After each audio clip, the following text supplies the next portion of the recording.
Bueno, pues aquí estamos ya en la recta final del programa y aquí sigo con Juan Carlos y con Nerea. Vamos a hablar de inteligencia artificial.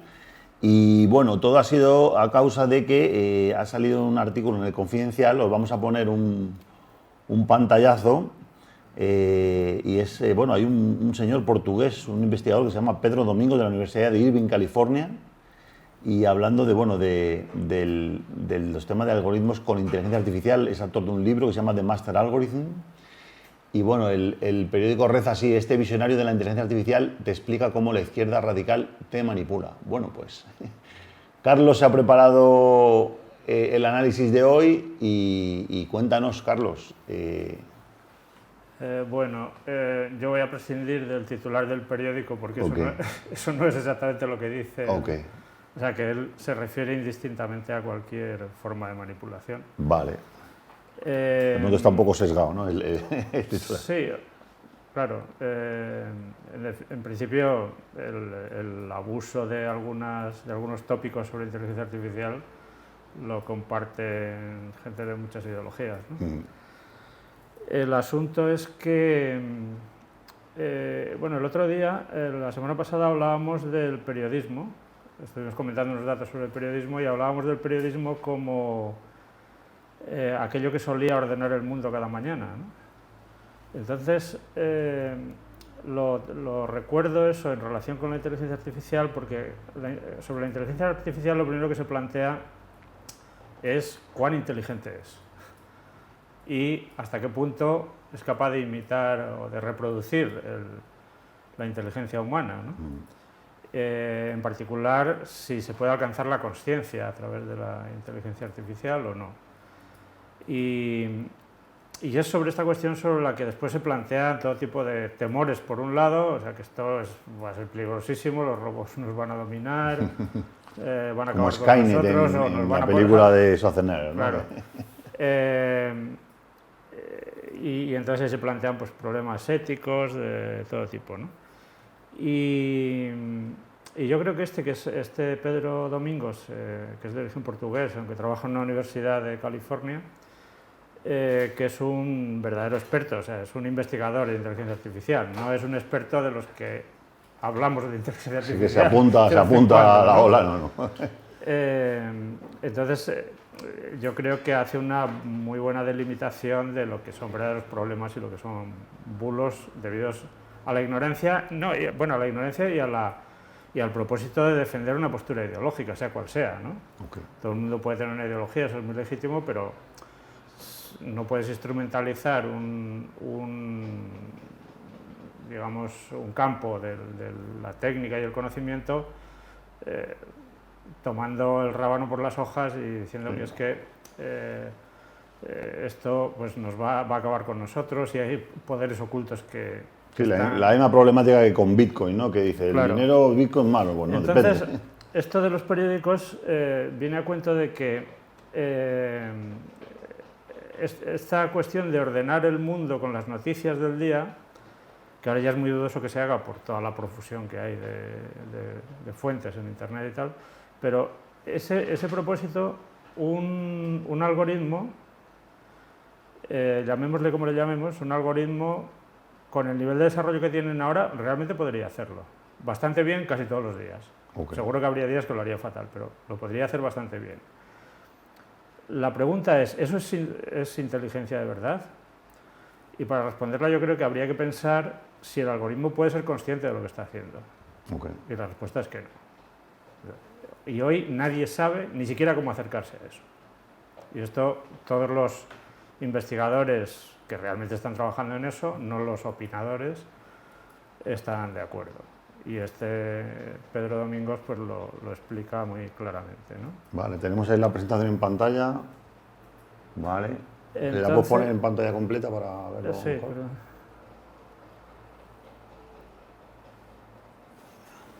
Entonces, sobre el tema del sentido, porque la autoconsciencia tiene mucho que ver con el sentido. O sea, nosotros los humanos, el sentido es inefable, o sea, no se puede definir. Nadie ha conseguido definir qué es eso. Lo mismo que la propia consciencia, es algo que sucede, pero ¿cómo se define eso? ¿Cómo parametrizarlo? Y tal? Eso no, es un misterio. No ha sido posible. lo que sabemos es que son cosas que se producen desde que un humano nace, o sea, que un niño muy pequeño con, no sé, que uno decía como con media libra de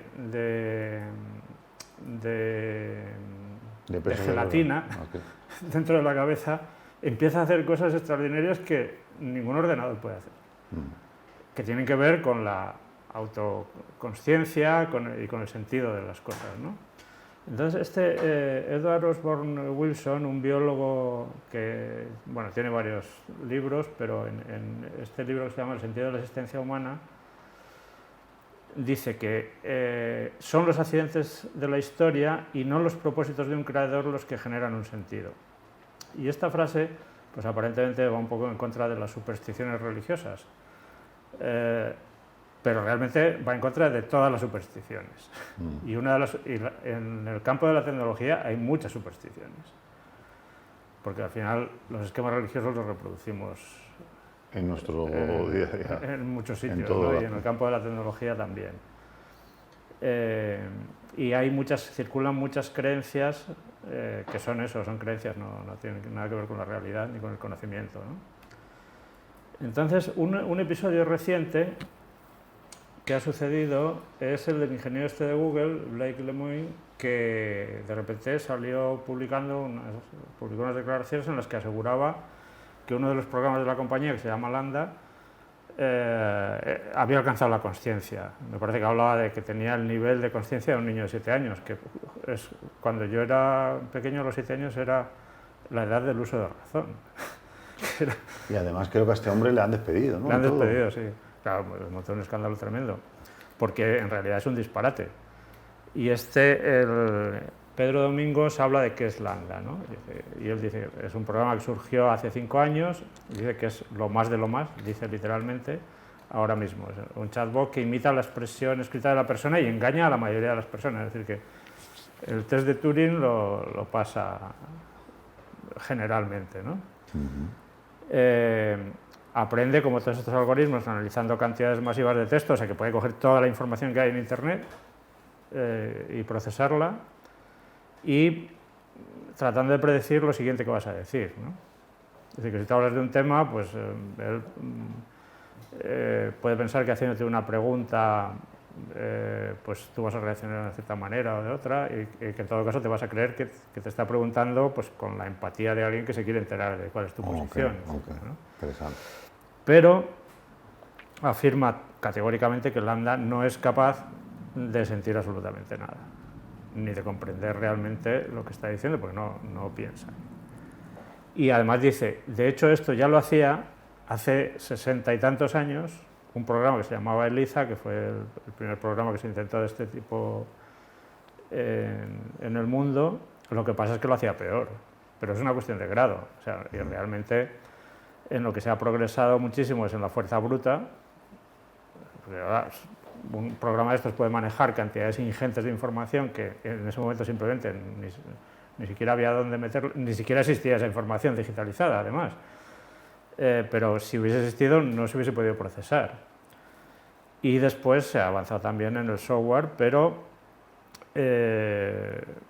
son cuestiones de grado, ¿no? No hay un cambio radical.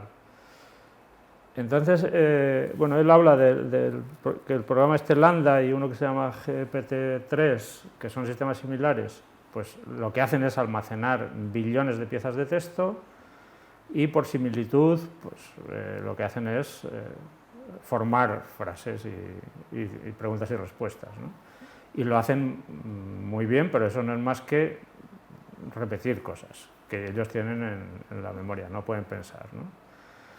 Además, señala una cosa muy importante de la que no nos damos cuenta, que es un sesgo cognitivo que tenemos muy arraigado, ¿no? Que si tú escoges las frases o las actuaciones de estos programas donde lo hacen bien, o incluso muy bien, pues te quedas alucinado y dices, pero bueno, ¿cómo es posible que haya alcanzado esto? Pero dice, pero hay muchas otras frases en las que sus respuestas son pésimas. Se ve al segundo que el sistema no solo es estúpido, es inimaginablemente estúpido. Y además dice, es más lo que hacen los loros, ¿no? Que solo repiten. Claro, pero es que los loros además repiten y lo que te hayas dicho lo repiten, no pueden fallar si es que saben repetirlo. Pero esto, como pretende ser inteligente, cuando se equivoca puede ser horrorosamente estúpido, ¿no? Y esto es muy importante porque esto en otros campos se conoce como el sesgo del superviviente, que es la típica cosa esa, por ejemplo, cuando se habla de empresas y se dice, no, si tú te caes y te levantas y tal, entonces siempre terminas triunfando, pero solo estás mirando a los que triunfan. Los que se caen y no se levantan desaparecen de la escena. Entonces, bueno, nunca se levantaron. Estás estableciendo una regla que solo se basa en los casos que son de un tipo. Estás omitiendo completamente a los del otro tipo. Que es aquello también del análisis que hicieron de los aviones que llegaban en la guerra, ¿no? No sé si fue en la Primera o la Segunda Guerra Mundial, los que llegaban con disparos. Entonces empezaron a analizar dónde tenían los disparos para ver cómo protegerlos, hasta que alguien se dio cuenta y dice, bueno, pero estos son los que llegan. Los que han caído. Seguramente los que han caído, los disparos los tienen en otro lado. Es decir, vamos a reforzar no los lugares de los disparos que vemos, sino los lugares que no vemos, porque esos son los que no llegan. Claro, entonces estos sesgos, el sesgo del superviviente, si tú te estás fijando solo, o el sesgo de confirmación, terminas fijándote solo en aquello que confirma, se te mete en la cabeza que estos programas son muy listos y pues voy a subrayar aquello que confirma eso, ¿no? Eso me parece una observación inteligente y muy interesante, ¿no? Y habla de que este es un error que ya se cometió en los albores de lo que llamamos inteligencia artificial. Cita a Herbert Simon, que fue premio Turing y Nobel, y que él pronosticaba con toda la confianza del mundo que en 10 años todos los problemas esos estarían resueltos y la inteligencia artificial sería lo que todo el mundo creía que iba a ser, que es que podría pensar. Y dice, no ocurrió nada y sigue sin ocurrir nada. O sea que lo que ha ocurrido es acumular cosas un poco en esa gradación, pero ningún cambio realmente disruptivo en términos de acercarse a algo parecido a la consciencia o al sentir o al pensar, ¿no? Y se plantea una pregunta interesante, dice, ¿qué pasaría si una inteligencia artificial se comportara igual que si fuera consciente? O sea, si se comportara como eso que vemos cuando lo hace bien, dice, pero todo el rato, o sea, que lo hiciese bien todo el rato. Y la pregunta que se hace es, ¿pero sabríamos que es consciente o no? Y él la respuesta que da es que no. Que aunque se comportase como si fuera consciente, no podríamos afirmar que no lo es, claro. Pero no, hoy por hoy no tendríamos manera de saber si lo es. Y eso creo que es interesante porque indica cuán lejos estamos de entender siquiera cómo se puede uno acercar a eso, ¿no? Entonces dice, si la inteligencia artificial llegase a ese punto en el que se comportase, o sea, lo hiciese tan bien, que se comportase como si fuese consciente, dice, lo que ocurriría es que empezaríamos a tratarla como si realmente fuese consciente. Y vendría alguien, que podría haber añadido, vendría alguien como yo, o sea, como él, quiero decir, a decir, no, eso no. O sea, por lo que sabemos, no puede ser consciente. Pero nadie le haría caso. Y efectivamente, porque es que, y volvemos con eso a lo de las supersticiones, ¿no? O sea, que estamos realmente en un riesgo grave de creer en una religión universal basada en tecnología. Entonces, el asunto tiene enjundia, ¿no? Y después él ridiculiza mucho el artículo, el artículo no es un artículo, es una entrevista, y yo lo recomiendo, es buenísima. Y además se ve que él no tiene ningún empacho en decir lo que piensa. Debe estar harto, como hace 2 semanas hablábamos de la cultura de la cancelación y veíamos la tendencia al hartazgo que ya en Estados Unidos se está manifestando, según la encuesta aquella del Pew Research, pues este debe estar harto y ya no... Y entonces ridiculiza mucho a los que... Entonces, bueno, él distingue mucho entre los que saben, los investigadores de inteligencia artificial, y los que predican, y los expertos en ética y tal, que dice que están dando la tabarra continuamente con el asunto de la ética, omitiendo lo que son los verdaderos riesgos de la inteligencia artificial, o de lo que llamamos inteligencia artificial en el estado actual. Y dice, uno de ellos, de esos riesgos, es que todos estos sistemas de inteligencia artificial están tomando decisiones sobre nosotros. O sea, hay algoritmos que están tomando decisiones. Dice, ¿y cuál es el problema? El problema no es que nos manipulen, dice, el problema es ni que tengan prejuicios, el problema es que son demasiado estúpidos y se equivocan. O sea, y esto, hay una matemática, que no recuerdo ahora el nombre, americana, que escribió un libro que se llama Armas de destrucción matemática, que habla de esto, de su experiencia con los datos, y cita un caso de estupidez manifiesta de aplicación de un algoritmo para calificar a los profesores de la enseñanza pública. Entonces, en un colegio donde esas cosas se dirimían con la inteligencia humana, y se decía, pues este es buen profesor, este no, tal, viene un algoritmo y a una profesora que era incomparablemente la mejor para todo el mundo, para los alumnos, los padres, los otros demás profesores y tal, la califica de los más bajos y la echan, porque había un compromiso de hacer caso al algoritmo. Inmediatamente la contrataron de una enseñanza privada, claro, tenía muy buena fama.